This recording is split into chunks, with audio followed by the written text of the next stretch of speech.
14주차 강의를 하도록 하겠습니다. 남은 거는 이제 예비 전원 설비하고 반송 설비에 대해서 강의하도록 하겠습니다. 다음 중간고사는 내일이죠. 그 중간고사에 대해서는 중간고사 뭐 출제할지에 대해서는 지난주에 얘기했고 추가로 또 중간고사 출제할 것들은 정보를 또 공지하도록 그렇게 하겠습니다. 그리고 그 최종 점수는 대체로 항상 얘기했던 것처럼 넉넉하게 나갈 테니까요. 그렇게 잘 들어가시고요. 자, 그러면 이제 예비 전원은 뭘 말하느냐면 전력을 공급해주는 전력 회사로부터 받는 걸 갖다가 이제 상용 전원, 이게 상업용 전원이 아니고 항상 공급하는 전원이다 해서 상용 전원이라고 합니다. 근데 그 항상 공급되어야 되는 전원이 이제 중단되는 경우가 있습니다. 이제 그럴 때를 대비해서 예비해주는 항상 공급되어야 되는 전원이 중단될 때 사용할 수 있도록 예비시켜둔 전원 설비를 갖다가 예비 전원 설비다라고 합니다. 이거는 항상 쓰여지는 건 아니고요. 특별한 문제가 생겼을 때, 전력 공급에 문제가 생겼을 때 이제 하는 겁니다. 두 가지로 나눌 수 있는데요. 첫째는 자가 발전을 하는 겁니다. 그러니까 별도로 그 전기 에너지를 생산을 해서 사용하는 거하고, 또 한 가지는 전기 에너지를 저장해 뒀다가 급할 때 사용하는 이 두 가지로 나눌 수 있습니다. 그래서 예비 전원 설비는 자가 발전 설비와 그다음에 저장했다가 사용하는 축전 설비, 두 가지로 나눌 수가 있다, 이렇게 얘기할 수 있습니다.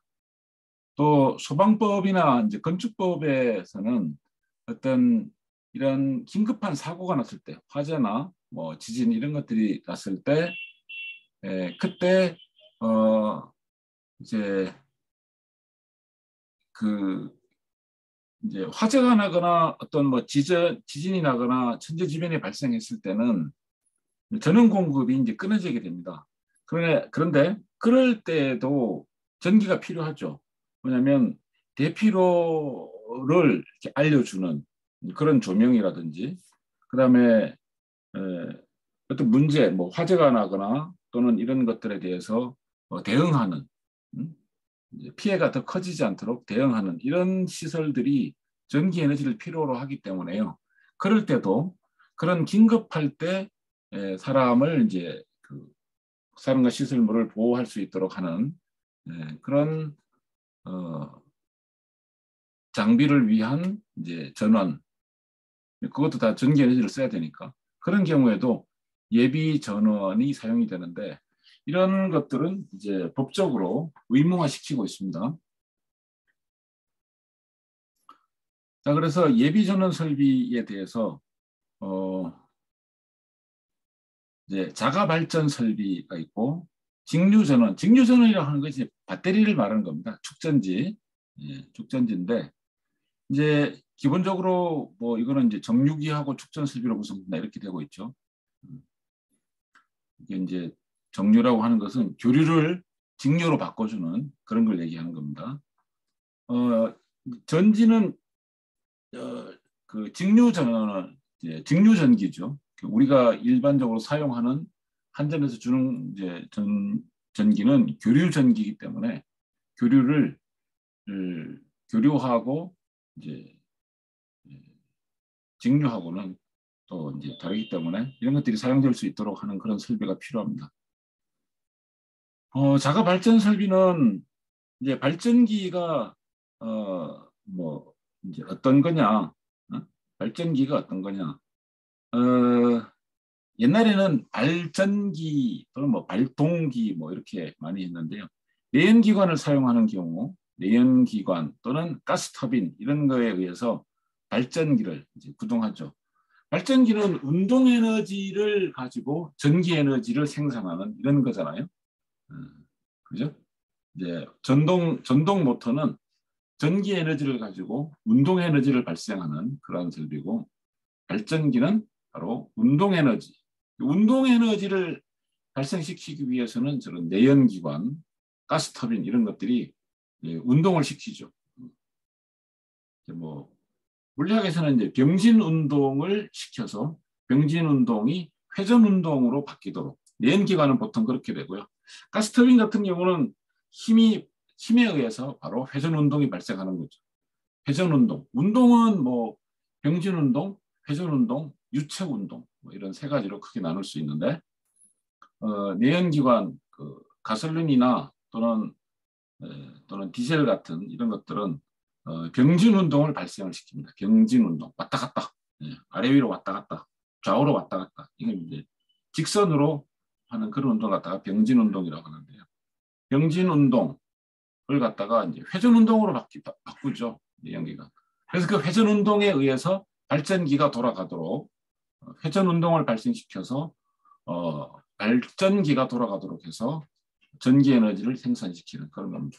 자, 그러다 보니까 원동기, 회전 운동을 시키는 원동기하고 그 운동 에너지를 얻어서 전기를 발생시키는 발전기하고 그다음에 그에 따른 부속 장치 이렇게 구성이 됩니다.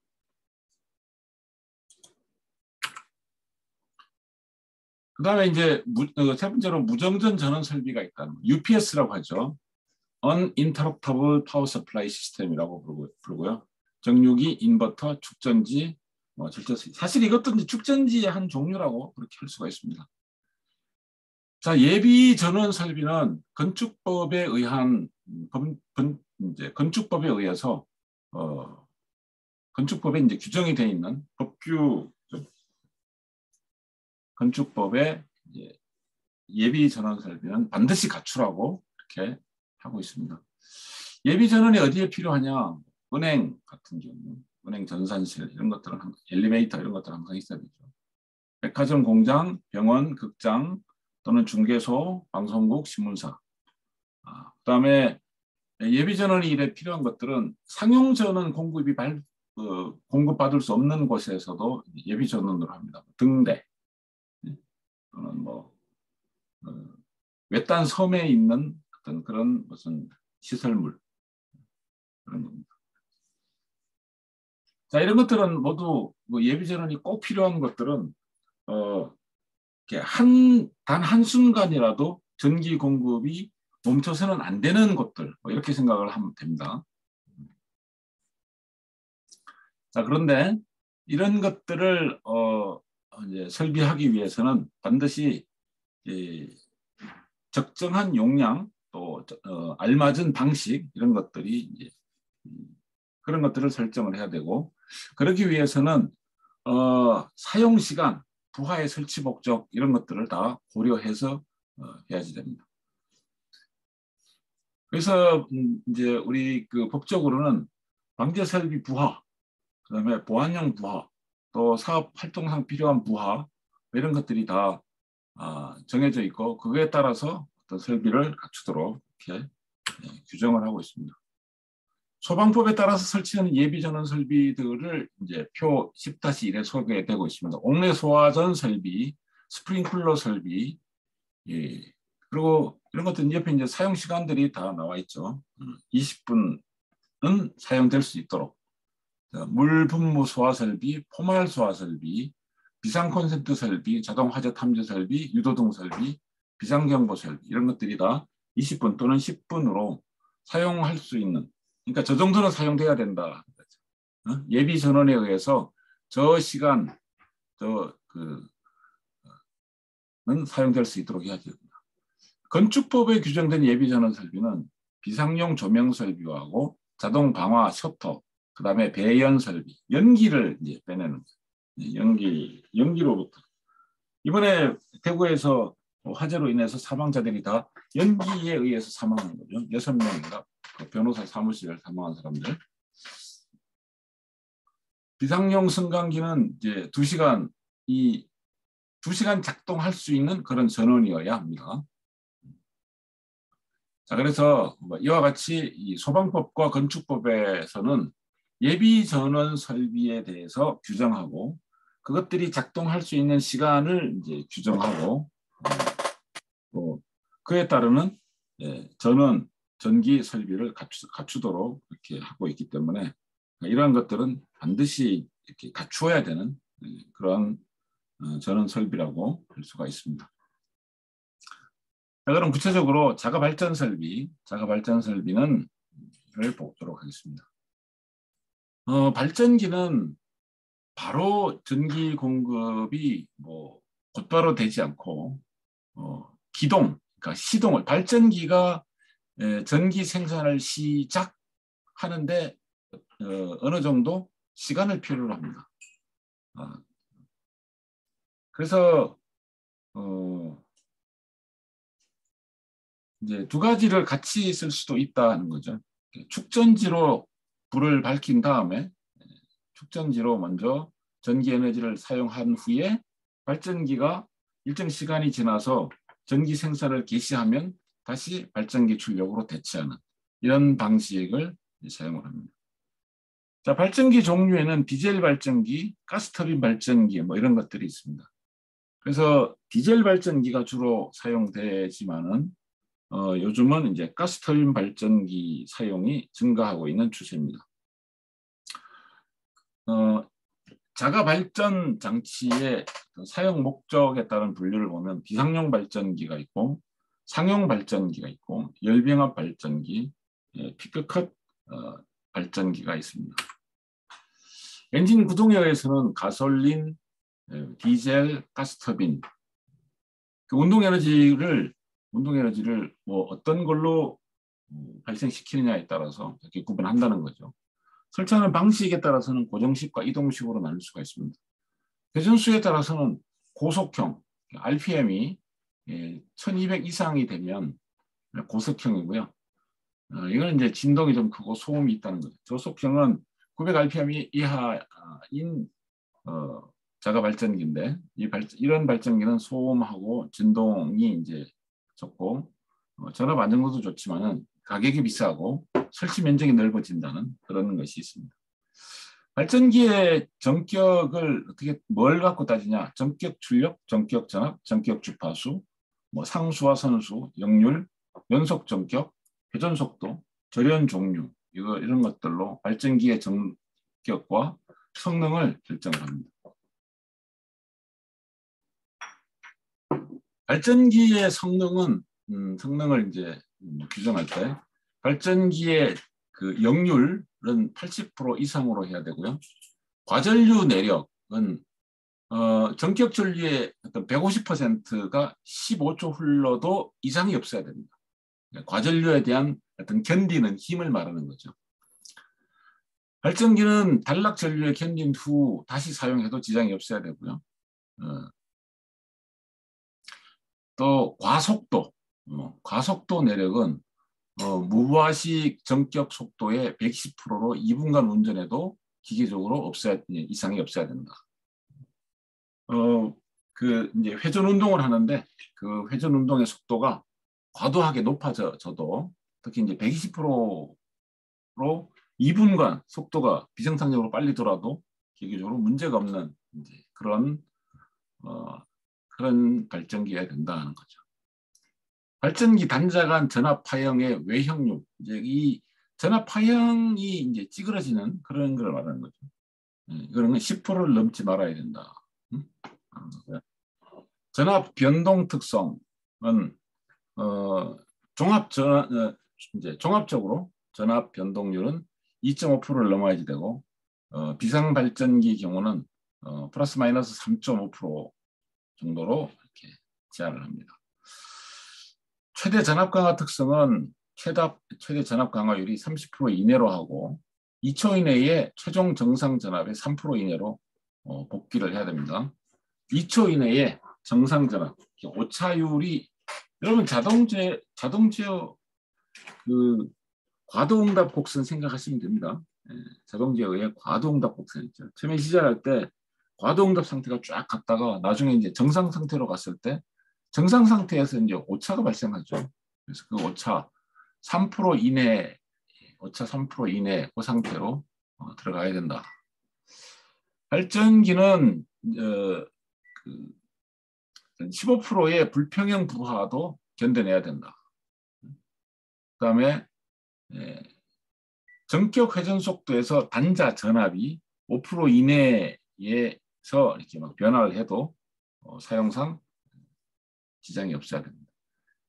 그 다음에 발전 내부의 온도 상승 한도, 절연 저항, 내전압 이런 것들은 이제 규정된 규격대로 돼야 됩니다. 그래서 발전기의 성능에 대해서 이러한 요구 조건을 가지고 있다 하는 것을 우리가 살펴볼 수가 있습니다. 자가 발전 설비는 뭐 디젤 기관, 이제 디젤 기관하고 가스 터빈이 있다고 그랬으니까 디젤 기관인 경우는 기관 본체하고 조속기, 속도를 조절한다는 거죠. 속도를 조절하고 그다음에 계측 장치, 그다음에 시동 장치, 정지 장치, 방진 장치. 방진은 이제 진동입니다. 그다음에 디젤 기관하고 이제 배전반이 있고요. 그다음에 이제 기관 시동 관계는 공기식이 있고 전기식이 있고 시동을 어떻게 할 거냐 그런 거고요. 이런 자가 발전 설비는 이러한 것들로 구성이 된다는 겁니다. 부속 장치는 뭐 연료 관계도 있고 윤활유 관계, 마찰로 인한 여러 가지 문제를 이제 줄여주는 거죠. 윤활유, 냉각수, 그다음에 배기, 전기 이런 것들이 이제 부속 장치가 되겠습니다. 계기 장치는 회전계, 윤활유 압력계, 윤활유 온도계 이런 것도 그다음에 기동 온도계, 배기 온도계, 그다음에 전기 회전계, 그다음에 가스 온도계, 그다음에 토출 압력계 이런 것들. 이거 가스 터빈인 경우에 저런 가스 온도계나 투출 압력계 이런 것들이 이제 필요한 거죠.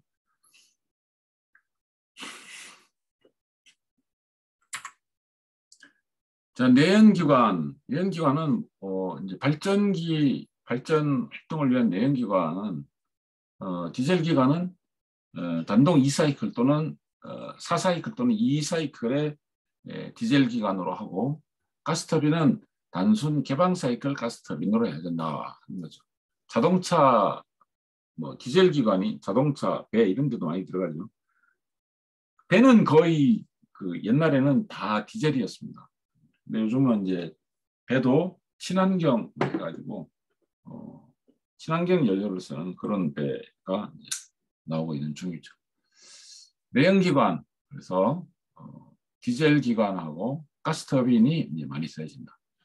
기동장치는 시동 건다 이렇게 생각하면 돼요. 시동 거는 거다. 자동차로 말하면 시동을 걸어줘야 됩니다. 그래서 시동을 뭘로 해주냐? 자동차는 전기로 하죠. 전기.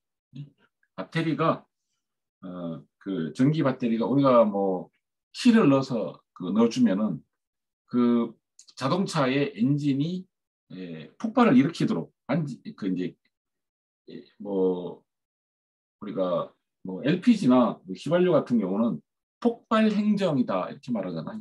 폭발. 그래서 폭발에 의해서 피스톤이 밀려나갔다가 다시 들어오고 밀려나갔다가 다시 들어오는 이러한 것을 합니다. 그런데 그거를 이제 최초에 이렇게 돌려줘야지 됩니다. 처음에 시동을 이제 걸어줘야지 되는데 이러한 예비 전원 설비에서도 그런 기동 장치가 필요하다는 거죠. 기동 방식은 전기 기동, 축전지 DC 24V에 의해서 구동 모터, 그다음에 피니언 기어를 연결을 해서 기동하는 방식입니다. 또 공기 기동 방식이 있습니다. 공기 탱크에 의해서 기동용 조작 밸브를 통해서 압축 공기를 밀어 넣어 가지고 그 발전기의 그 원동기 디젤 기관을 시동하는 그런 방식이다. 정지 방식은 연료를 차단해서 스톱시키는 게 있고 흡입 공기를 차단하는 이런 방식이 있습니다. 가스 터빈 경우는 연료를 차단하는 식으로. 연료를 공급 안 하면 이제 그 발전기가 작동이 안 된다 이런 얘기죠. 정지를 시킬 때 그렇게 한다는 거죠. 이 발전기 그러니까 예비 전원으로 사용하기 위해서 그러니까 이제 정전이 됐을 때 그죠? 정전. 어떤 사유에 의해서 전기 설비상 문제로 정전이 되든지 또는 다른 외부 문제 여러 가지 뭐 화재, 지진, 뭐, 또 폭발, 뭐 여러 가지 뭐 그런 걸로 해서 전기가 멈췄을 때 발전기가 돌아가기 시작하는데, 근데 그러면 그 발전기를 얼마나 큰 발전기를 달아야 되느냐, 이런 거. 그래서 이제 발전기의 성능은 그러한 그 발전기를 돌려주는 운동 에너지를 발전시키는 내연기관의 또 출력하고 관련이 있으니까. 그래서 전부하에서 운전이 가능해야 된다. 유도 전동기가 시동할 때 과부하에서 견딜 수 있어야 된다. 그래서 부하의 운전 입력을 발전기 효율로 나눠 가지고 엔진 출력을 이제 계산을 냅니다. 엔진 출력은 전 부하의 운전 입력 분의 발전기 효율 곱하기 1.36을 해주면 엔진 출력을 계산해낼 수 있다. 그다음에 유도 전동기가 시동할 때 과부하를 이제 견디는 거, 이런 경우는 전동기를 기동할 때 엔진에 가해지는 부하 P를 이제 계산해 주는 건데요.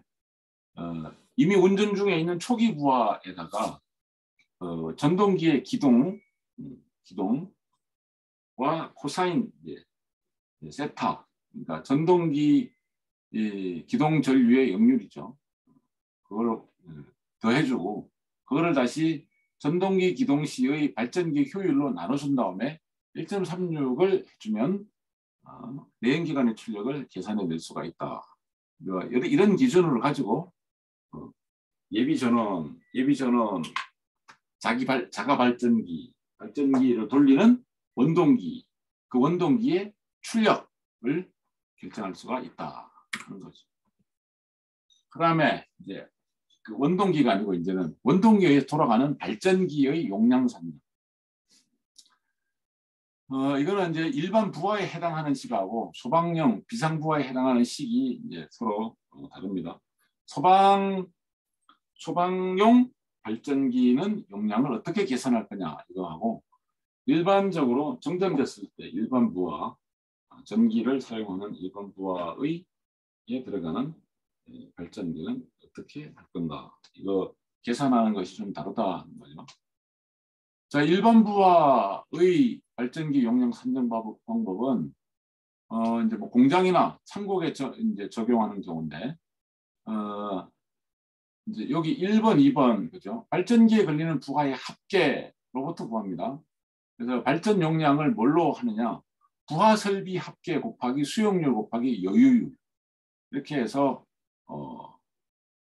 계산을 하거나, 또는 부하 중에서 가장 큰 유도 전동기의 시동 시의 용량, 그죠? 그래서 발전기 용량은 뭐보다 커야 되는가? 허용 전압 강화 분의 1 빼기 1 곱하기 발전기의 과도 리액턴스, 그리고 그다음에 이제 시동 시 용량, 이런 것들을 곱해가지고 이제 이것보다 더 커야 돼요, 발전기 용량이. 자, 이 두 가지 중에 큰 값으로 갑니다. 이 두 가지를 계산을 해서 크게 나오는 값, 그거를 발전기 용량으로 결정을 합니다.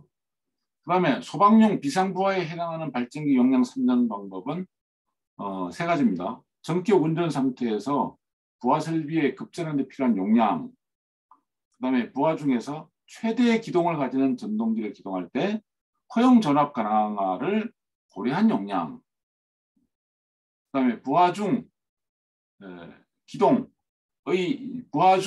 이제 값이 최대로 되는 전동기군을 최후에 기동할 때의 용량, 이 중에서 가장 큰 값으로 발전기의 용량을 산정합니다. 그러니까 그리고 최대로 필요한 값을 계산을 해 이렇게 낸다는 그런 것을 생각하면 되겠습니다. 자, 발전기 실은 어떻게 해야 되느냐, 이제 이런 얘기죠. 발전기가 들어가 있는 실은 뭐 엔진 기초가 건물 기초와 관계없도록 이렇게 하게 되고 실내 환기가 충분히 돼서 온도 상승이 그래도 덜 일어나도록 그렇게 하게 된다. 발전기실의 구조는 중량물의 운반 설치 유지 보수가 용이하도록 이제 무거운 거를 들고 들어갔다가 나왔다가 해야 되는 뭐 그런 구조를 갖고 있기 때문에 발전기를 처음에 이제 넣고 빼고 할 때 들어가고 나오고의 이제 문제가 없어야 된다. 공기가 들어가고 빠지는 거 이거가 이제 공기가 차단돼서는 안 돼요. 엔진이나 이런 것들은 산소가 있어야지 되거든요. 그 다음에 연료의 급유, 냉각수 공급 이런 것들이 용이해야 된다. 그 다음에 발전기실의 건축 구조상 건축 구조와 마감은 전기실과 같은 조건을 적용하면 된다. 전기실과 가까이 위치하는 것이 좋습니다. 전기실하고 발전기가 멀리 떨어져 있지 말고 전기실과 상당히 가까이 있을 수 있도록 그렇게 해주고 발전기실의 높이는 기관의 보수, 점검이 용이하도록 보통 4, 5m를 확보할 수 있도록 해야 됩니다. 발전기실은 기기와 벽면 간격을 800에서 1000mm 이상으로 8cm에서 발전기하고 벽하고 8cm 또는 10cm를 떨어뜨려 놔라 이렇게 얘기를 하는 거죠. 발전기실의 세로 가로 관계는 1대 1.5 또는 1대 1.2 정도로 이렇게 해야 된다.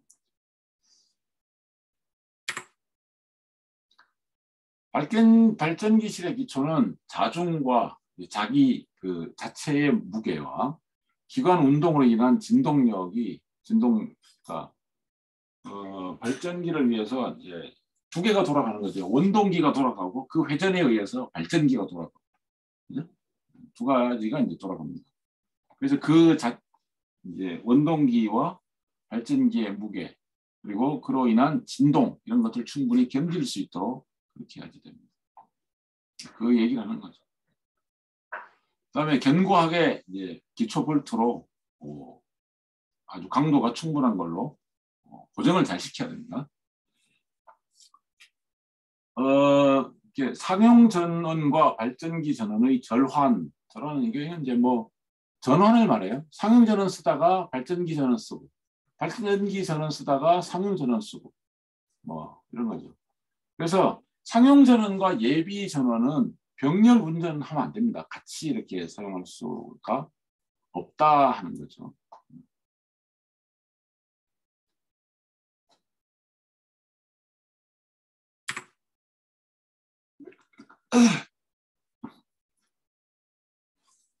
네, 그래서 이제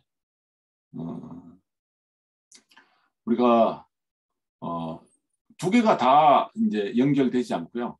하나가 연결이 되면 하나는 열리고 하나가 차단이 되면 다른 게 연결이 되는 이런 방식을 사용하도록 그렇게 해놓습니다. 그래서 예비 전원과 상용 전원을 동시에 사용하지 않도록 이제 하나가 이게 끊어지면 이게 연결이 되면 이게 끊어지고요. 이게 연결이 되면 이게 차단이 되도록 그렇게 해야지 된다는 겁니다. 이런 설비가 필요하다 그렇게 했습니다. 자, 여기까지가 자가발전 설비에 대해서 자가발전 설비는 어떻게 해야 되느냐. 주로 이제 그 회전 운동을 발생시키는 원동기, 그다음에 원동기로부터 회전 에너지, 운동 에너지를 받아서 전기를 발생시키는 이제 발전기, 원동기와 발전기 중심으로 설비가 있어야지 되고 최종적으로는 항상 공급해주는 상용 전원과 그다음에 이러한 예비 전원 이런 것이 동시에 전원을 공급하지는 않도록 그렇게 해줘야지 된다. 근데 수전 설비 영역이죠. 수전 설비 전기를 받는 수전의 영역을 얘기하고 있습니다. 그다음에 이제 축전지 설비입니다. 축전지는 유도등과 같이 소방법상 비상전원, 보안상 필요한 최저조도용 비상용 전원, 그다음에 변전기기, 제어기기 조작용 릴레이, 감지반 전원 이런 데에 이제 축전지가 사용됩니다. 컴퓨터, 전화교환 장치, 비상방송, 전기 시계, 화재 경보 장치 이런 것들에 대해서도 축전지 설비. 그러니까 이거는 이제 결국 배터리식입니다. 배터리. 예, 배터리를 가지고 상용 전기가 공급이 되지 않을 때 배터리를 이렇게 사용하는 거. 축전지, 배터리를 말하죠. 축전지를 배터리로 바꿔도 됩니다. 배터리의 종류와 용도. 축전지의 종류는 연축전지는 이제 납을 말해요. 납 축전지와 알칼리 축전지 이렇게 구분하는 거예요. 납을 사용한 축전지하고 알칼리 축전지 두 가지 중인데, 그다음에 이제 내부 구조와 외부 구조에 따라서 납 축전지도 그 연자가 납을 말하는 겁니다. 클레드식이 있고 페이스트식이 있습니다. 알칼리 축전지는 포켓식과 소결식이 있는데, 포켓식은 다시 AL형, AM형, AMH형, AHP형이 있고, 소결식은 AHS형, AHH형 이렇게 나옵니다. 축전지 특성을 비유하면요, 납 축전지하고 그다음에 알칼리 축전지. 그래서 전기적 강도, 과충 방전에 약하다. 그다음에 과충 방전에 강하다. 알칼리 축전지가. 그다음에 충전 시간은 납이 더 길다. 거죠. 알칼리 축전지가 충전 기간은 짧다. 그래서 전체적 성능을 보면 성능은 알칼리 축전지가 더 좋죠. 더 좋지만 그러나 가격이 알칼리 축전지가 비싸고 단시간 대전류를 할 경우에는 알칼리 축전지를 사용하는 게 좋고, 그다음에 장시간 일정 전류 부하에는 납 축전지를 사용하는 게 좋다. 납 축전지도 고정형이 있고 밀폐형이 있습니다. 두 가지에 대해서 이런 성능이 있는데, 고정형은 전화교환기, 등대용 전원, 컴퓨터, 데이터 통신, 비상전원 이런 것들, 공장 자동화, 태양 전지 이런 거에는 고정형 납 축전지를 쓰고, 밀폐형은 컴퓨터 교환기나 그다음에 비상전원, 공장 자동화 이런 데 더라도 밀폐형을 사용을 합니다. 축전지도 무조건 주먹구구로 하거나 그렇지 않죠. 필요한 만큼 용량을 산출해야 됩니다. 자, 방전전류의 산출, 방전전류. 방전개시부터 종료시까지 부하 전류의 크기와 또 그 경시 변화를 명확히 해야 되기 때문에 축전지가 부하해야 될 부하 용량에서 방전전류를 먼저 구해야 됩니다. 방전전류를 산출해라. 방전전류하고 방전 시간을 결정해라. 그러니까 배터리가 전류를 내보내는 그 시간, 그죠? 그래서 최대 부하 시간으로 비상 시간을 정한다. 그래서 아까 우리 그 건축법 소방법에 보면 뭐는 20분, 뭐는 10분 막 그랬죠. 그런 건축법 소방법에 따라서 건축법 소방법에 명시되어 있는 그 방전 시간, 전기를 이제 축전지가 전기를 쭉 그 부하에다가 보내주는 시간을 갖다가 방전 시간이다. 이렇게. 방전 시간과 방전 전류의 예상 부하 특성 곡선을 작성하고, 그다음에 이제 축전지의 종류를 결정하는. 그래서 납 축전지는 급 방전형이 괜찮다. 그다음에 비상 조명 이런 거에는 알칼리 포켓 표준형이 적당하고, 30분 이하 순간 대전류가 많을 때는 알칼리 포켓 급 방전형이 적당하다. 축전지는 그 하나하나를 셀이라고 합니다. 부하의 최저 전압과 최고 전압을 고려해서 결정을 합니다. 그래서 표준 셀수 납 축전지는 54셀, 그다음에 알칼리 축전지는 86셀로 하도록 합니다. 최대 허용 전압, 부하 측이 각 기기에서 요구하는 한 셀의 허용 최대 전압 중에서 최고의 값에다가 축전지와 부하 사이의 접속선에서 발생하는 전압 강하를 합친 것으로 계산합니다. 그리고 허용 최저 전압, 부하의 허용 최저 전압에다가 그거를 더해가지고 그걸 다시 n으로 나눠주면 셀당 허용 최저 전압을 구할 수 있다. 이렇게 그렇게 중요하진 않습니다. 용량 산출의 일반식 C는 10시간 기준에 있어서 전격 방전율 용량을 어떻게 구하냐. 보수율 분의 1, 그 다음에 최저 전압에 의한 용량 환산 시간하고 부하 특성별 방전 정도들을 곱하고 그것들을 이제 다 더해서 용량 산출 이런 식으로 하게 되겠습니다. 축전지니까 배터리니까 충전을 해야 되겠죠. 충전은 이제 보통 충전, 급속 충전, 부동 충전 이렇게 나눕니다. 균등 충전도 있고 세류 충전, 전자동 충전 이런 것도 있습니다. 충전 방식. 자, 축전지실은 납 축전지실을 대상으로 이렇게 합니다. 그래서 이제 부식이 되지 않도록 하는데 요즘은 이제 저런 밀폐돼서 산화된 것들이 이렇게 발생하지 않도록 그렇게 잘 되어 있습니다. 그렇지만 축전지에 대한 축전지에 유해한 가스나 먼지들이 이제 들어가지 않도록 이렇게 하고 진동이 너무 많거나 온도가 아주 높거나 낮은 곳은 피하도록 해야 됩니다. 그 축전지실의 천장 높이는 2.6m로 해야 되고 납축전지는 충전 중에 산소 수소가스가 발생되기 때문에 통풍이 잘 되도록 해야지 됩니다. 축전지의 배열은 개개의 축전지가 용이하게 점검될 수 있도록 그렇게 합니다. 축전지실 배선은 비닐 전선을 하도록 그렇게 해야 됩니다. 다음 직류 전원 설비는 비상용 조병장치 등의 예비전으로 사용되는 거고요. 정류기와 또 축전지 이런 것들로 구성이 됩니다. 직류전원 장치도 보수 점검에 유리하도록 시설해야지 되고 온도 상승이나 직사광선은 피하도록 그렇게 해야 됩니다.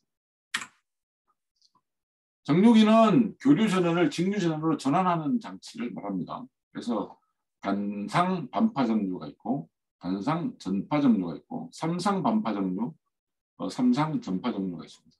정전기 정류기 용량을 구하는 식은 10-17과 10-18을 참고하시고요. 정류기는 에다가는 이제 차단기도 설치한다. 차단기, 정류기. 그죠?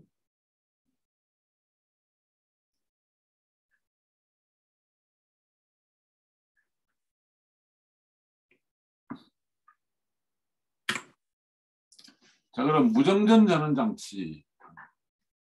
그래서 사무 자동화 기기나 서버실, 그다음에 공장 자동화 다 이제 컴퓨터로 설비를 해서 공장에서의 생산 이런 것들을 통제를 하죠. 그런 것들은 전압 변동에 민감하게 반응하기 때문에 UPS 그런 것보다는 그런 발전기를 가지고 전원을 공급하기보다는 비상시에 무정전 전원 장치 UPS를 사용해 줍니다. 그래서 uninterruptible power supply는 교류의 어떤 정전, 입력 전원에서 이상이 발생해도 정상적인 전원을 부하 측에 공급하는 설비입니다. 정전, 전기 공급에 이상이 발생했을 때. 그래서 기본적으로 구성되는 것은 정류기, 그다음에 DC 필터, 완전하게 직류를 변환시키는 거죠. 그다음에 인버터, 다시 직류 전원을 교류 전원으로 바꿔주는 거, AC 필터. 그다음에 이제 축전지, 바이패스 장치 이런 것들로 구성이 됩니다. 무정전 전원 설비. 사실 이것도 엄밀하게 보면 축전지를 이용한, 그죠? 축전지를 이용한 거죠. 자, 무정전 전원 장치의 분류는 CVCF, 콘스탄트 볼테이지, 콘스탄트 프리퀀시 있고, VVVF, 베어러블 볼테이지, 베어러블 프리퀀시, CVCF, VVVF 이런 것들이 있습니다. 이거는 보시고요. 자, 단일 UPS 시스템하고 CVCF의 운전 모드 이런 것들 한번 읽어보시면 되겠습니다. 각종 전원 장치 AVR 자동 전압 조절 장치 있고 CVCF 그다음에 FC가 있고 무정전 전원 장치 UPS 이런 것들이 있습니다. 이제 이런 거는 가격이 싸고 이런 것들은 속도가 빠르고 그다음에 수명이 길고 방수가 필요 없다. 그런 것들은 CVCF는 서지 내양, 과부하를 견디는 것이 크고 입력 전원 순치 정전에 강하다. 단점은 효율이 낮고 주파수 정밀도가 낮고 응답 속도가 높고 진동 소음이 크고 보수 또 분해 수리가 필요하다. 이런 점들이 UPS를 설치할 때 주의해야 될 거는 환기와 공조 이런 것들을 이제 좀 주의해야 됩니다. 40도씨 이하 주위 온도가 그렇게 돼야 됩니다. 왜냐하면 UPS 자체에서 열이 많이 납니다. 그래서 충분히 환기가 되고 온도가 좀 올라가지 않을 수 있도록. 축전지실은 축전지실을 따로 이제 탑재해서 축전지 전용실을 설치할 필요도 있다. 하는 거죠. 만약에 어떤 함에다가 큰 함에다 축전지를 넣는 경우는 별도로 축전지실을 안 해도 됩니다. 나머지 출력 측의 배선, 전격과 특성에서는 읽어보시면 될 것 같습니다. 이 표를 통해서 UPS와 CVCF와 이제 VVVF 장치의 특성들을 이제 비교하고 있습니다. 한번 이거 읽어보시면 될 것 같고요. 네. 일단 여기까지 1시간 수업을 마치도록 하겠습니다.